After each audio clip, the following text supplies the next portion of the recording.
I manifested this. I manifested this. I manifested this. One shot to kill a legend. That was unbelievable. Dricus du Plessis by submission and still. What if he did? What if Israel Adesanya actually manifested everything that's happening right now? I'm sure I don't need to introduce Israel Adesanya and his greatness to any of you guys.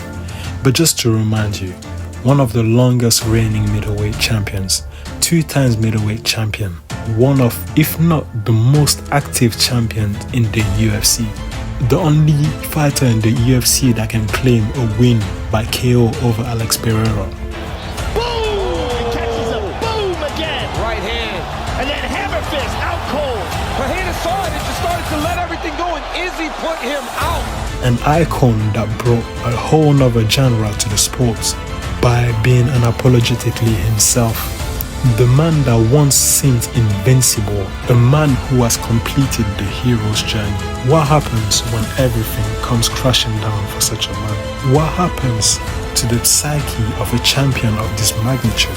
Well, in today's video, we are going to delve into that using the principles of Cybernetics to determine what happens to the psyche of a champion when they start failing, and whether or not a champion can come back from this. What is Cybernetics? Cybernetics is a book that was published in the 1960s by Maxwell Maltz. The book explores how self-image influences success and failure.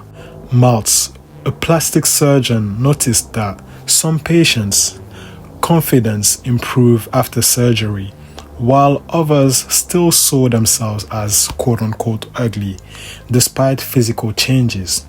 This led him to conclude that success is shaped by how we see ourselves internally, not just external reality.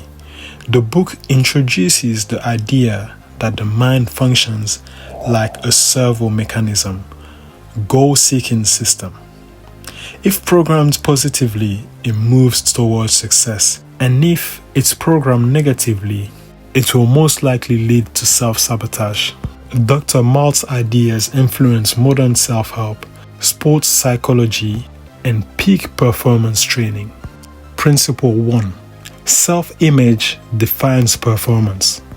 From early in his career, Israel Adesanya always saw himself as the best, as an anime protagonist, as the man that was going to change everything, the main character. Maltz argues that people act in accordance with their self-image. A champion sees themselves as a winner, which fuels their confidence and performance.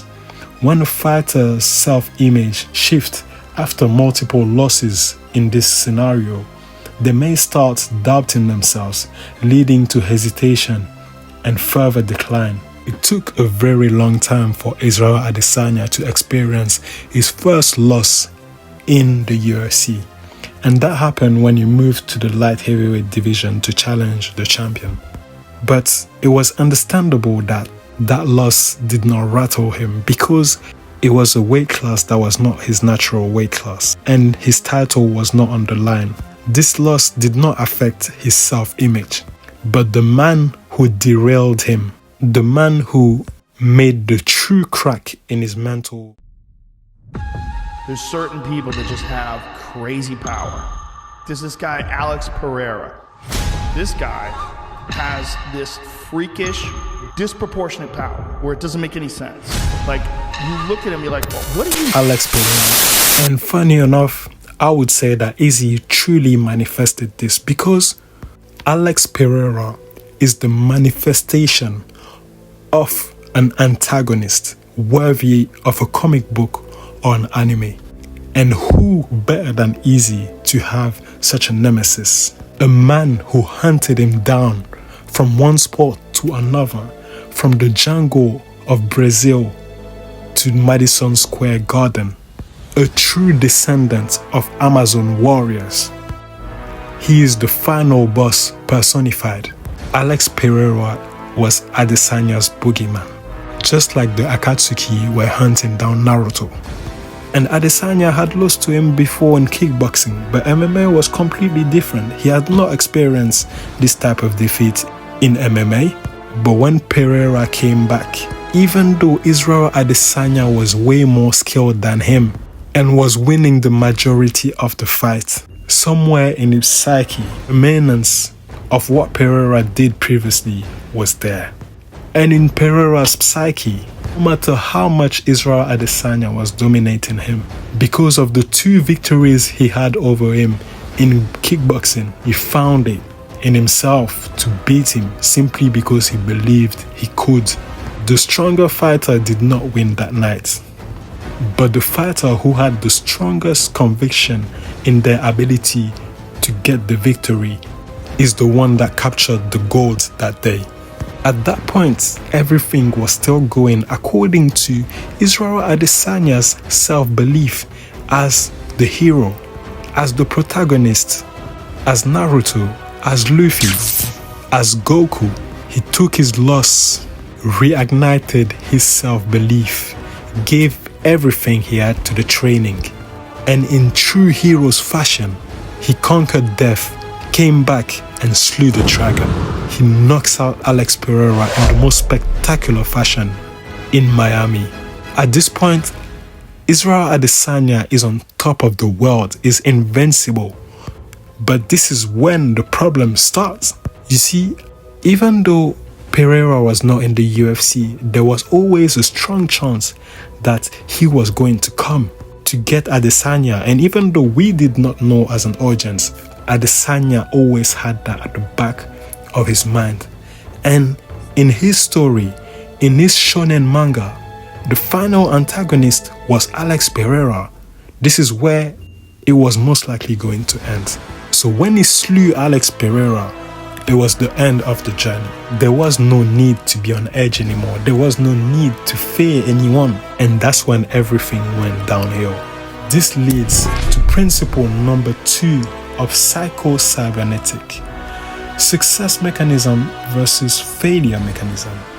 The mind functions like a servo mechanism, like a guided missile. A strong self-image helps it lock onto success, while a negative self-image leads it toward failure. Champions with unshakable self-belief bounce back, just like Adesanya did. But those who let losses define them spiral downwards. That is not the case for Adesanya, as you can see in the explanation previously mentioned about Pereira and what Pereira meant to the story of Israel Adesanya. So what really happened? Why is Izzy on a free fight losing streak? Beating Pereira was his success mechanism. That happened automatically and in that fashion because it had to be done in heroic fashion. The true problem for Izzy is not his success mechanism. It's the fact that the missile is not aimed at anything specific. We can clearly tell that the DDP stuff was most likely manufactured.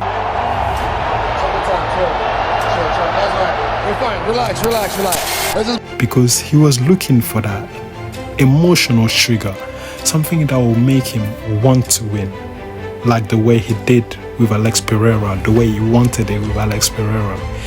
And unfortunately, this process is not replicable. What Israel Adesanya needs is a new target, a new final boss. People can say that he's declining physically, which is true, but is not completely out of it physically. Yes, he's not 29, he's not 27 years old anymore, that's true. But we got people that are 37 and still fighting. A champion that's 37 at light heavyweight. I manifested this. Israel Adesanya knows about manifestation. And this leads to the third principle of psycho-cybernetic. Imagination is more powerful than reality. Dr. Malt explains that the brain doesn't distinguish between vividly imagined success and real success.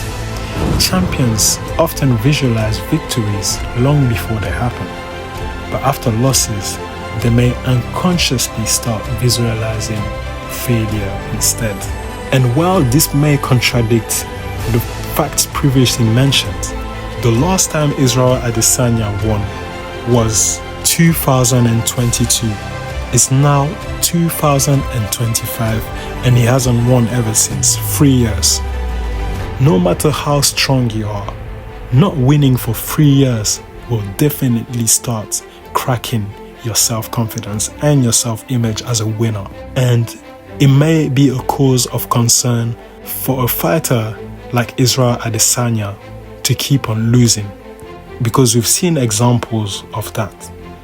Of a champion or a champion caliber fighter start losing and losing and losing until their image, their self-image become that of a loser. Tony Ferguson was the boogeyman of the lightweight division, but who remembers that today? What is he remembered for?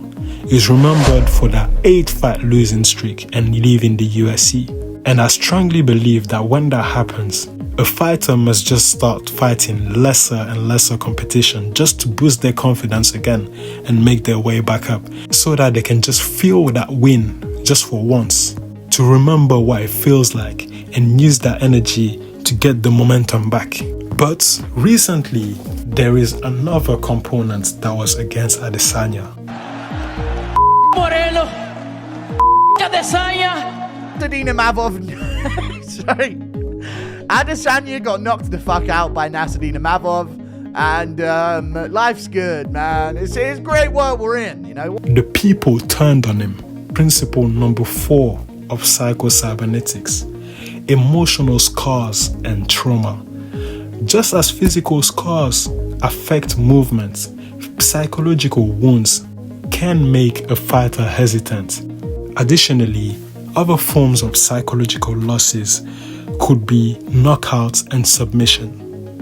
In the past 3 years or 4 years, Israel Adesanya suffered a knockout and a submission. These things could lead to hesitation, but Adesanya was strong enough to override it. But one knockout and one submission definitely makes a fighter a little bit more hesitant. Even if you're Israel Adesanya, it changes you a little bit.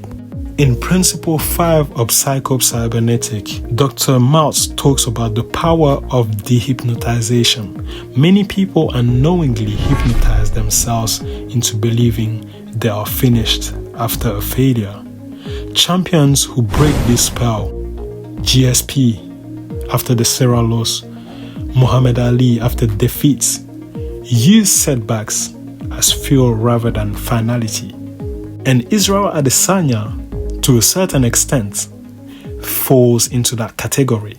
Even after 3 years of not winning, he still has the common sense and the intelligence to take time after these fights and understand that this does not make him a failure.